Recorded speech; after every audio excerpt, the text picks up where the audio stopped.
देखिए, आज मैं इतना ही कहना चाहूँगा कि कभी भी हार मत मानो। देखिए, अगर आपने कोई टारगेट फ़िक्स किया है कि मुझे यूपीएसआई में जाना है, एमपीएसआई में जाना है या फिर बिहार पुलिस में भर्ती होना है, तो आपने अगर ठान लिया है तो उसको करके दिखाइए। करने के लिए क्या होगा, आपको बार-बार अभ्यास करना होगा, ईमानदारी से और पूरी लगन से पढ़ाई करनी पड़ेगी, पूरे सिलेबस को कंप्लीट करना पड़ेगा, तब जाके आपको सफलता मिलेगी, ठीक है? तो हार मत मानिए और सफल होने के लिए कोशिश करते रहिए, वो भी सही दिशा में। देखिए, आज है 6 सितंबर और कल था 5 सितंबर और कल शिक्षक दिवस था। तो बहुत सारे छात्रों ने मुझे कल मैसेज किया कि गुरुदेव आपको शिक्षक दिवस की बहुत-बहुत शुभकामनाएँ। तो मैंने देखिए, सबका तो मैं रिप्लाई दे नहीं सकता हूँ क्योंकि मैसेज की संख्या हज़ारों में थी। तो एक बार फिर से आप सभी लोगों को मैं धन्यवाद करना चाहूँगा कि आप लोगों ने मुझे मैसेज किया। तो चलिए शुरू करते हैं आज का करंट अफेयर सेशन। देखिए, आज के सेशन में टोटल हम 10 प्रश्नों पे चर्चा करेंगे और ये 10 प्रश्न बहुत ही इंपॉर्टेंट है आपकी सभी आगामी परीक्षाओं के लिए। तो शुरू से लास्ट तक वीडियो बने रहिए और इस वीडियो को पूरा देखने के बाद आप इसकी पीडीएफ फाइल जो है उसको भी डाउनलोड कर सकते हैं। डिस्क्रिप्शन बॉक्स में इसकी लिंक दी गई है और देखिए, जो लोग हैं वो चैनल को सब्सक्राइब करके बेल आइकन जरूर प्रेस कर देंगे और वीडियो को लाइक और शेयर भी कर दीजिएगा। देखिए, आज का पहला प्रश्न है कि राष्ट्रीय शिक्षक दिवस यानी कि नेशनल टीचर्स डे जो है ये कब मनाया जाता है। तो देखिए, राष्ट्रीय शिक्षक दिवस को हम 5 सितंबर को हर साल मनाते हैं। देखिए, यहाँ पे एक फोटो दिख रही है, ये फोटो किसकी है। देखिए, ये फोटो है भारत के जो है पहले उपराष्ट्रपति और दूसरे राष्ट्रपति डॉक्टर सर्वपल्ली राधाकृष्णन की, ठीक है। इनके जन्म दिवस के उपलक्ष्य में हर साल 5 सितंबर को राष्ट्रीय शिक्षक दिवस के रूप में मनाया जाता है।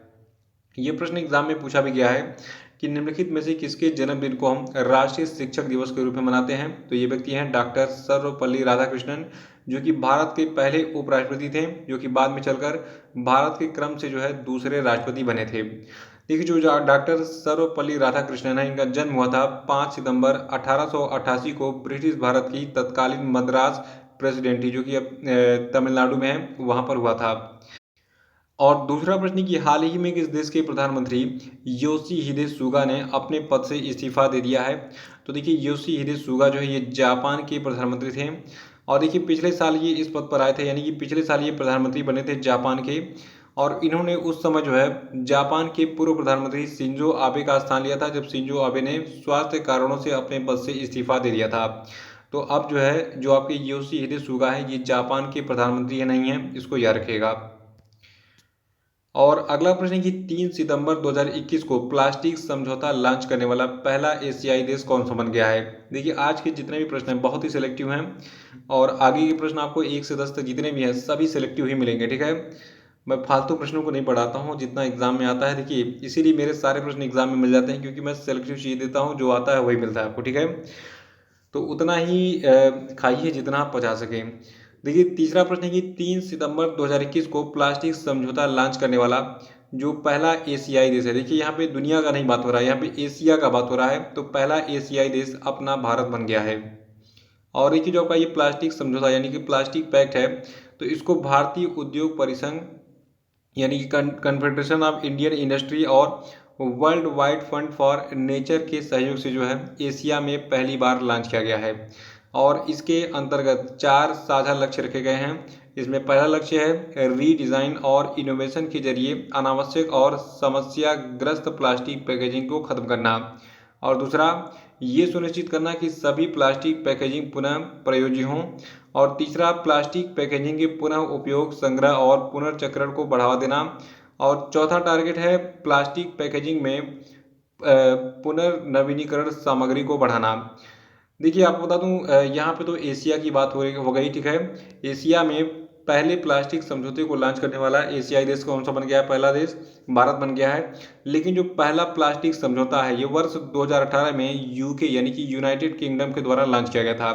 तो यहाँ पे फैक्ट को समझिएगा। देखिए, दुनिया का पहला देश है यूनाइटेड किंगडम जिसने 2018 में प्लास्टिक समझौता यानी कि प्लास्टिक पैक्ट को जो है लॉन्च किया था। और एशिया की बात करें तो एशिया महाद्वीप में भारत ऐसा पहला देश है जिसने अभी हाल ही में प्लास्टिक समझौता यानी कि प्लास्टिक पैक्ट को लॉन्च किया है।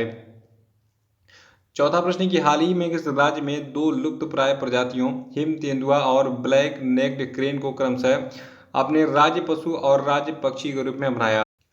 तो देखिए, ये राज्य आपका लद्दाख है। याद रखिए कि अभी हाल ही में 2 लुप्त प्राय प्रजातियां थीं, एक था आपका हिम तेंदुआ, दूसरा आपका है ब्लैक नेक्ड क्रेन। देखिए ब्लैक नेक्ड क्रेन जो है होता है, इसका नेक यानी कि जो गर्दन होता है ये काला होता है, इसको जो है ब्लैक नेक्ड क्रेन कहते हैं। तो ये दोनों लुप्त प्राय प्रजातियां हैं और ये दोनों अब बन गए हैं किस राज्य का? लद्दाख का जो है राज्य पशु और राज्य पक्षी। ठीक है। अगला कि हाल ही में किस देश ने भविष्य के मंगल मिशनों के लिए एक प्रोटोटाइप छोटा हेलीकॉप्टर विकसित किया है? तो देखिए अभी हाल ही में जो आपका चीन यानी कि चाइना है, इसने जो है भविष्य के मंगल मिशनों के लिए एक प्रोटोटाइप छोटा हेलीकॉप्टर विकसित किया है, जो कि कुछ इस प्रकार से दिखता है। और अभी हाल ही में ये ऐलान चाइनीज एकेडमी ऑफ साइंसेज की नेशनल स्पेस साइंस सेंटर ने किया है। और ये जो आपका रोटोक्राफ्ट है, इसको NSSC यानी कि नेशनल स्पेस साइंस सेंटर के टेक्नोलॉजी कल्टीवेशन प्रोग्राम के तहत ये 3 परियोजना में से एक है। ठीक है। और ऐसा बताया जा रहा है कि ये दिखने में नासा के इंजेन्यूटी हेलीकॉप्टर की तरह है। और देखिए यहाँ पे इसकी फ़ोटो भी मैंने लगा रखी है। ये जो आपका प्रोटोटाइप छोटा हेलीकॉप्टर है, जिसको रोटोक्राफ्ट नाम दिया गया है। ठीक है। तो ये कुछ इस प्रकार से दिखता है, इसको याद रखिएगा। और छठवां प्रश्न की हाल ही में किस देश ने 2 सितंबर से 17 सितंबर तक भूमध्य सागर में 21 देशों के साथ ब्राइट स्टार बहुराष्ट्रीय संयुक्त सैन्य अभ्यास की मेजबानी की? तो देखिए ये मेजबानी आपकी मिस्र कर रहा है। अभी 2 सितंबर को एक अभ्यास स्टार्ट हुआ है, 17 सितंबर तक ही चलेगा। ये भूमध्य सागर में आयोजित हो रहा है। टोटल 21 देशों के साथ ये मिस्र के द्वारा आयोजित किया जा रहा है। इसका नाम क्या है? ब्राइट स्टार बहुराष्ट्रीय संयुक्त सैन्य अभ्यास। ठीक है। आइए इस ब्राइट स्टार के बारे में जान लेते हैं। ये जो आपका बहुराष्ट्रीय संयुक्त सैन्य अभ्यास है, ये क्या चीज़ है? देखिए सबसे पहले आपको बता दूं, मिस्र के अलावा यानी कि देखिए मिस्र को जो है इजिप्ट के नाम से जानते हैं वर्तमान में। हिंदी में मिस्र कहते हैं, अंग्रेजी में इजिप्ट कहते हैं। तो कंफ्यूज मत होइएगा, मिस्र और इजिप्ट एक ही देश है, 2 अलग अलग नाम है इसके।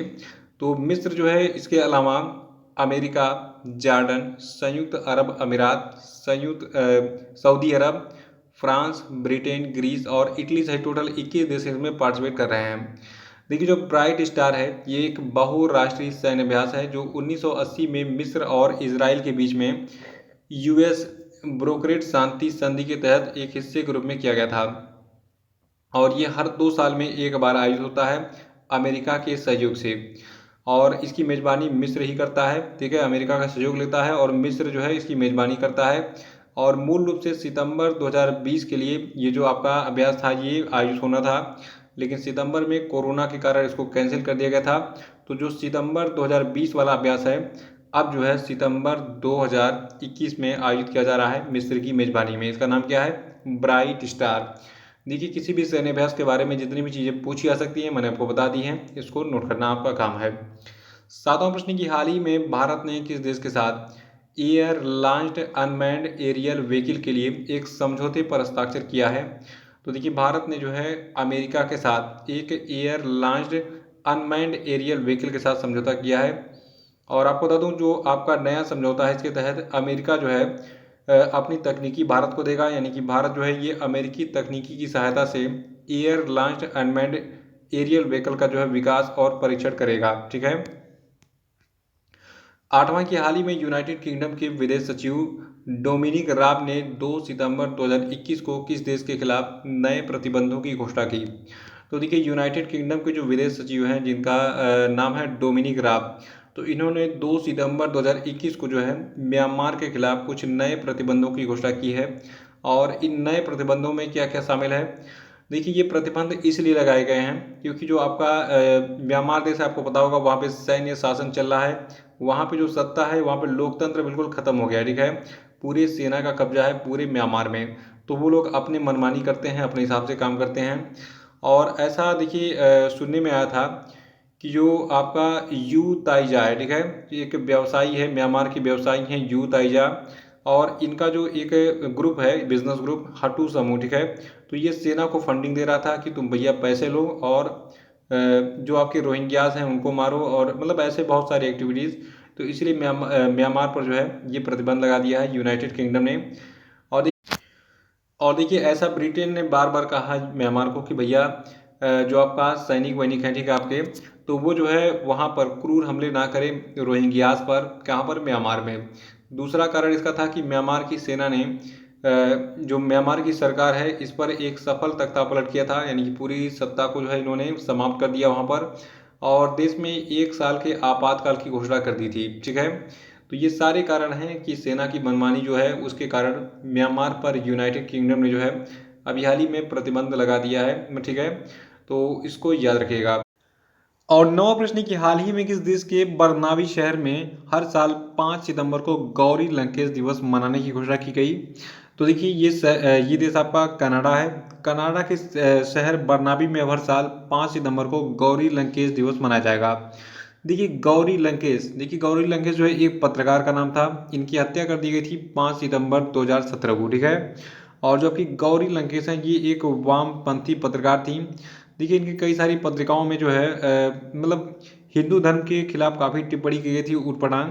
तो इसीलिए जो है कुछ लोगों ने इससे व्यथित होकर 2017 की शाम को मतलब दो हमलावर जो थे उन्होंने बेंगलुरु में इनके आवास पर इनके जो है मतलब इनकी हत्या कर दी थी, ठीक है। यानी कि ये हिंदुत्व विरोधी कुछ लेख लिखती थी गौरी लंकेश, इसीलिए जो है कुछ कट्टर हिंदुओं ने जो है इनकी 5 सितंबर 2017 को हत्या कर दी थी। लेकिन देखिए कुछ लोग होते हैं ना, कुछ लोग मतलब हर हर मतलब पूरे भारत में हर विचारधारा के लोग हैं। कुछ लोग वामपंथी हैं, कुछ लोग जो है धर्म में विश्वास करते हैं, कुछ नास्तिक हैं, कुछ आस्तिक हैं। किसी की हिंदू धर्म में आस्था है, किसी की मुस्लिम धर्म में आस्था है, किसी की ईसाई धर्म में आस्था है। तो जिसकी इसमें आस्था है भाई उसको वैसा रहने दो। किसी का विरोध करना और करने से कोई मतलब नहीं है। जो जिसमें आस्था रखता है वो अपनी धर्म का पालन करे, ठीक है।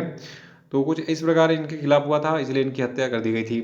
अगला प्रश्न है कि हाल ही में वित्त मंत्री निर्मला सीतारमण ने किस स्थान पर वित्तीय स्थिरता और विकास परिषद यानी कि financial stability and development council की 24वीं बैठक की अध्यक्षता की।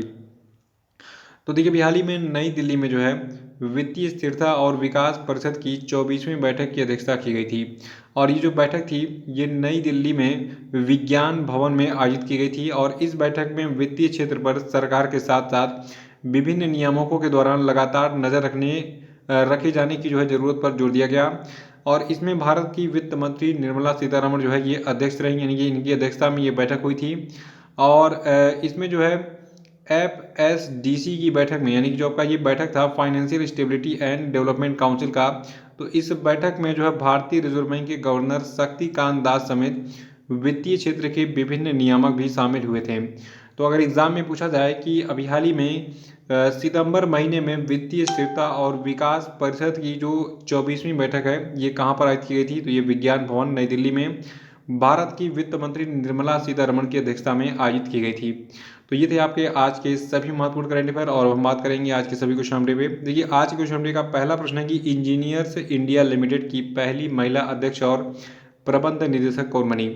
तो देखिए इंजीनियर्स इंडिया लिमिटेड की प्रबंध निदेशक कौन बनी है, कल के वीडियो में देख के उसको रिवाइज कर डालिएगा। दूसरा प्रश्न आपके लिए कि टोक्यो पैरालंपिक में भारत के स्टार तीरंदाज हरविंदर सिंह ने पुरुषों के व्यक्तिगत रिकर्व ओपन में कौन सा पदक जीता, बताइए। अगला प्रश्न आपके लिए कि हाल ही में हुरून रिसर्च इंस्टीट्यूट ने फ्यूचर यूनिकॉर्न लिस्ट 2021 जारी की है, जिसके अनुसार भारत जो है ये दुनिया का किस क्रम का यूनिकॉर्न स्टार्टअप इकोसिस्टम है, बताइए। चौथा प्रश्न की टाइम्स वर्ल्ड यूनिवर्सिटी रैंकिंग 2022 में किसने पहला स्थान प्राप्त किया है, बताइए। और पांचवा की हाल ही में किसने वीडियो कॉन्फ्रेंसिंग के माध्यम से रूस के व्लादिवोस्तोक में आयोजित 6वें पूर्वी आर्थिक मंच यानी कि 6th ईस्टर्न इकोनॉमी फोरम के पूर्ण सत्र को संबोधित किया, बताइए। और अब हम बात करेंगे कल के पूछे गए सभी क्वेश्चन आपके क्षेत्र का पहला प्रश्न है कि अंतर्राष्ट्रीय क्रिकेट में सबसे तेज 23,000 रन बनाने वाले बल्लेबाज कौन बन गए हैं, तो देखिए इनका नाम है विराट कोहली। और दूसरा था कि हाल ही में किस राज्य सरकार ने उमंगोट नदी पर प्रस्तावित उमंगोट जल विद्युत परियोजना को निष्पादित करने हेतु निजी विद्युत उत्पादकों के साथ एक समझौते को रद्द कर दिया है। तो देखिए राज्य आपका मेघालय है, ठीक है। मेघालय की सरकार ने भी हाल ही में उमंगोट नदी पर प्रस्तावित जो आपका उमंगोट जल विद्युत परियोजना था तो इसको जो है इन्होंने रद्द कर दिया है। और देखिए इसके बारे में मैंने कुछ डिटेल में बताया था, बहुत ही यूनिक एक तरीके से इन्फॉर्मेशन, तो वो परसों का वीडियो मिलेगा, परसों का वीडियो देख के उसको रिवाइज कर डालिएगा। और तीसरा प्रश्न था कि कौन से फुटबॉलर 111 गोल के साथ सर्वाधिक अंतर्राष्ट्रीय गोल दागने वाले विश्व के पहले खिलाड़ी बन गए हैं, तो ये खिलाड़ी आपके हैं क्रिस्टियानो रोनाल्डो। चौथा था कि किस भारतीय ने टोक्यो पैरालंपिक की हाई जंप स्पर्धा में सिल्वर मेडल जीत लिया है, तो देखिए इनका नाम है प्रवीण कुमार। और पांचवा था कि राष्ट्रीय इस्पात निगम लिमिटेड के नए अध्यक्ष और प्रबंध निदेशक कौन बने, तो देखिए इनका नाम है अतुल भट्ट। तो इसी के साथ ये वीडियो समाप्त होता है। वीडियो कैसा लगा कमेंट बॉक्स में जरूर बताइएगा। जय हिंद, जय भारत।